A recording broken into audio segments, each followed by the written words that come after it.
Welcome to the Daily Brain Podcast. Every great idea starts with the right words. Discover today's gem and add it to your toolkit for expression. The word today is pander.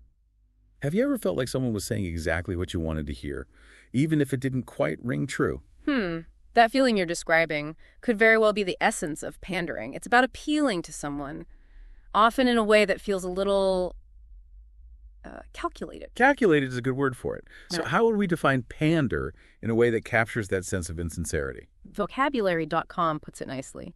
To pander is to appease or gratify someone, often in a negative, self-serving way. It's not just about being agreeable, it's about doing so for personal gain, even if it means compromising your own authenticity. So there's a manipulative element to it. It's like you're playing to someone's desires or expectations, not out of genuine care, but to get something out of them. Precisely. And to really grasp the concept, let's look at how pander is used in a sentence. Imagine a politician making grand promises during an election campaign that they have no intention of keeping.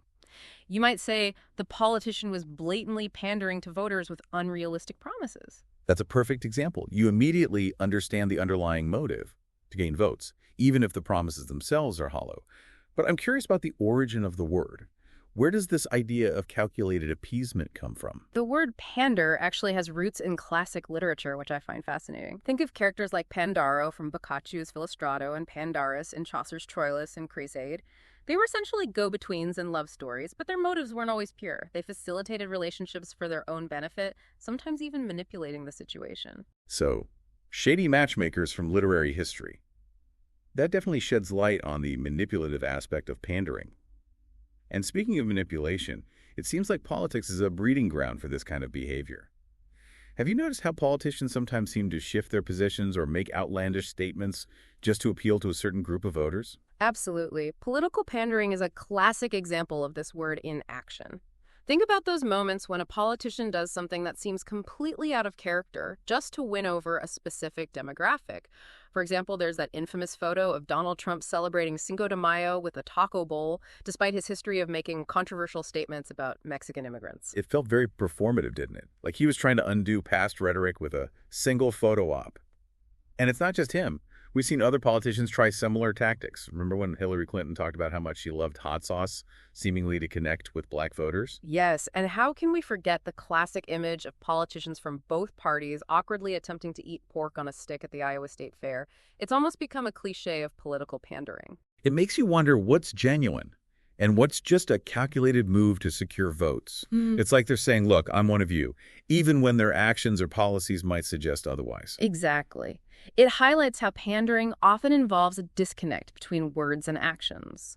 And that disconnect can be especially damaging in politics, where trust and authenticity are so crucial. So we've established that pandering is often used to gain something, votes approval power.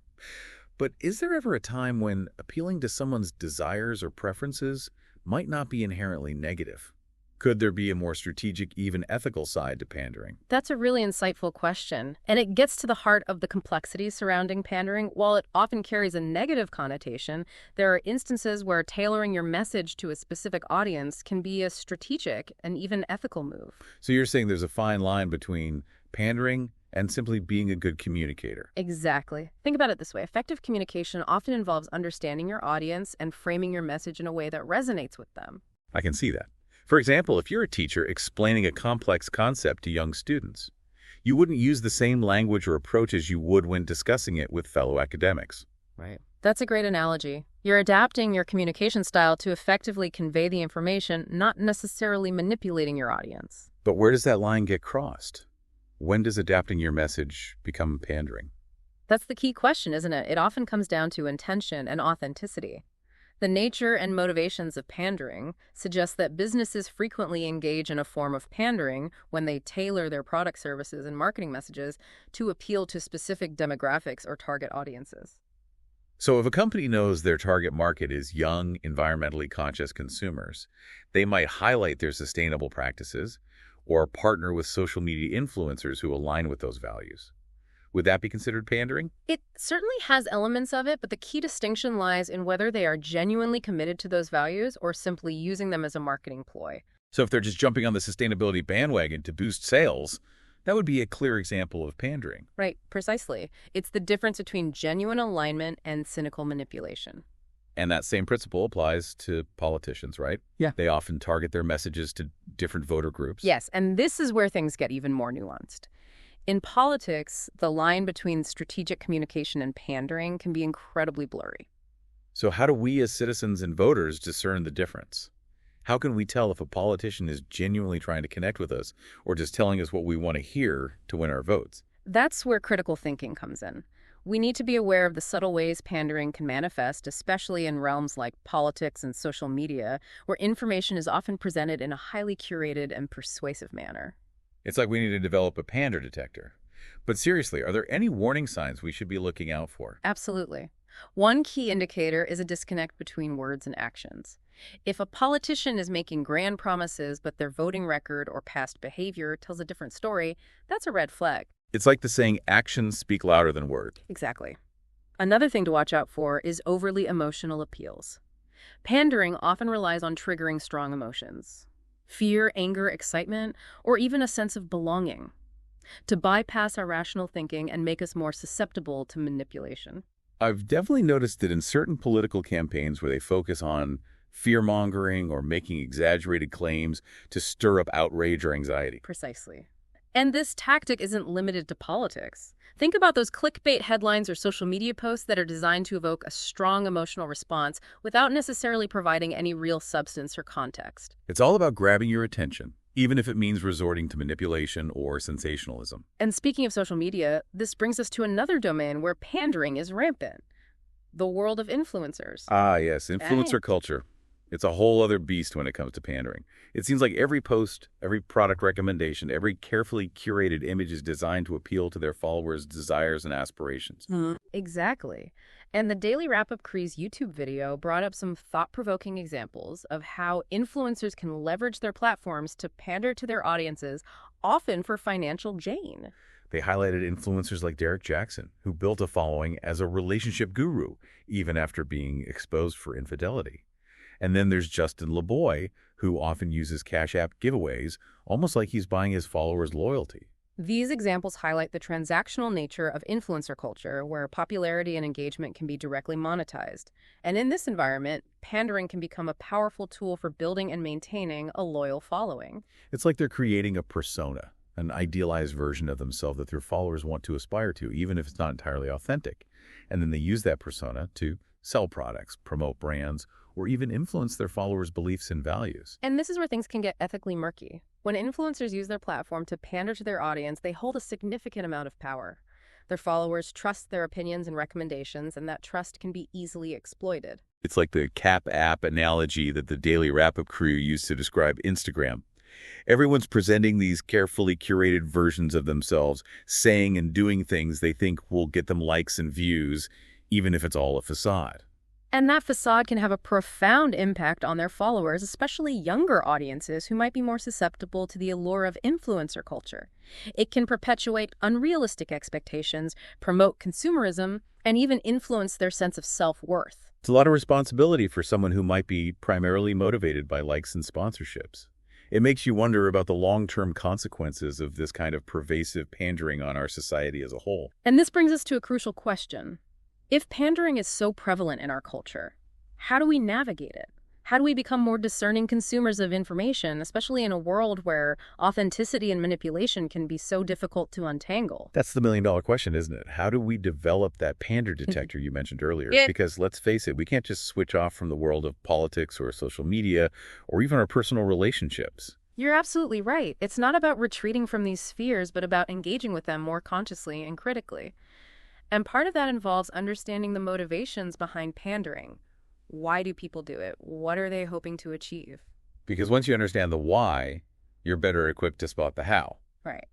Exactly. For example, think about the male preachers with predominantly female congregations that were discussed in the Daily Wrap-Up Crew's video. Some of them seem to focus their sermons on messages that specifically resonate with women, even if those messages might not be entirely consistent with their broader theological framework. It's almost like they're catering their sermons to their audience's preferences, potentially to maintain their influence or popularity within the church. Precisely. And this example illustrates how pandering isn't always about overt manipulation or malicious intent. Sometimes it stems from a desire to please, to be liked, or to avoid conflict. It's like that English teacher in the Learn English YouTube video who admitted to sometimes softening his critiques of certain countries after receiving negative feedback from students from those countries. That's a great example of how pandering can show up in more subtle, everyday interactions. It's not always about grand political schemes or influencer marketing campaigns. It can be as simple as telling a friend what you think they want to hear to avoid an argument. So how do we navigate this complex landscape of motives and manipulations? Where do we even begin? Well, the first step is awareness. We need to be conscious of the fact that pandering is all around us, both in subtle and overt forms. It's like that famous quote, often attributed to Mark Twain. It ain't what you don't know that gets you into trouble. It's what you know for sure that just ain't so. That's a perfect way to put it. We need to question our assumptions, especially when someone is telling us exactly what we want to hear. So skepticism is healthy, especially in today's information-saturated world. But skepticism without action can lead to cynicism, right? We can't just be constantly suspicious of everyone's motives. You're right. We need to pair that skepticism with critical thinking. And that involves asking ourselves some key questions. What are the speaker's motivations? Do their actions align with their words? What are they trying to gain from this interaction? And as we start asking those questions, we'll naturally become more discerning about the information we consume and the people we trust. Exactly. It's about developing a healthy sense of skepticism without becoming jaded or losing faith in humanity altogether. And I think that's a key point to remember. Pandering doesn't necessarily mean someone is inherently bad or untrustworthy. It's a human behavior with complex motivations. Absolutely. And by understanding those motivations, we can navigate this complex landscape with more awareness, intentionality, and even compassion. Because at the end of the day, we're all susceptible to pandering, whether we're on the giving or receiving end. It's a dynamic that's deeply ingrained in our social interactions. You've hit the nail on the head. It's about recognizing our own vulnerabilities, our own tendencies to pander or be pandered to, and then using that awareness to make more conscious choices about how we interact with the world around us. So as we wrap up our deep dive into Pander, I want to leave you with this thought. Awareness is power. The more we understand about this subtle but pervasive form of manipulation, the better equipped we'll be to navigate a world where authenticity is often blurred with calculated appeasement. So the next time you feel like someone is telling you exactly what you want to hear, take a step back, ask those critical questions, and trust your gut. You might just uncover a hidden layer of meaning beneath the surface. And that, my friend, is the true power of Pander. Until next time, keep those brains buzzing and those vocabularies expanding.